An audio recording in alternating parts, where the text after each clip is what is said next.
Il-problemi finanzjarji fih dan il-Partit Nazzjonalista ilhom li ġew pubbliċi sa minn wara t-telfa ta' l-elezzjoni ta' Marzu.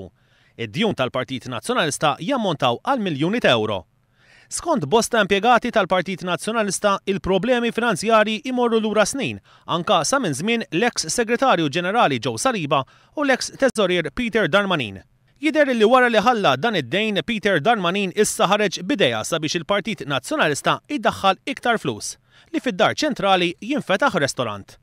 L-eks teżorier tal-Partit Nazzjonalista Peter Darmanin fis-sigħat li għaddew nieda petizzjoni li fija qed jiġbor firem sabiex fid-dar ċentrali ikun hemm restorant. Din il-petizzjoni hija indirizzata lil kap tal-Partit Nazzjonalista Simon Busuttil. Fija Darmanin qed iħeġġeġ lil partitari nazzjonalisti sabiex jiffirmaw din il-petizzjoni hekk kif skontu dan ir-restorant għandu jkun post li fih jiltaqgħu il-ħaddiema, il-partitari u l-pubbliku u jkun il-post fejn fih jissawru l-idejat għall-partit. Iżda minkejja li qed issir din il-petizzjoni online, is-Segretarju Ġenerali tal-Partit Nazzjonalista Chris Said meta kkuntattjat minn One News qal li ma jaf xejn. Hello, Iva. Brendan Pizzani, Chris. Brendan. Ħaj, nisan telfeg 5 minuti. Ħanajdek, xtaqt noħodlok kumment by telefon dwar il-petizzjoni li għaddejja minn l-ex teżorier tal-Partit Nazzjonalista Peter Darmanin. Nista' noħodilek jekk jogħġbok?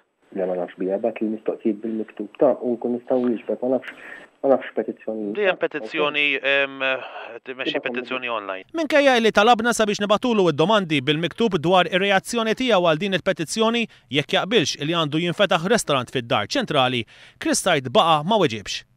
L-idea ta' restorant fid-dar ċentrali xejn ma niżlet tajjeb mal-impjegati tal-Partit Nazzjonalista u dan fid-dawl kif fl-aħħar jimtkeċċew numru ta' impjegati u impjegati oħra ilhom max-xarejn ma jitħallsu. Fl-aħħar jiem ħarġet ukoll l-aħbari li tkeċċew 8 ħaddiema mill-istamperija Indipendenza.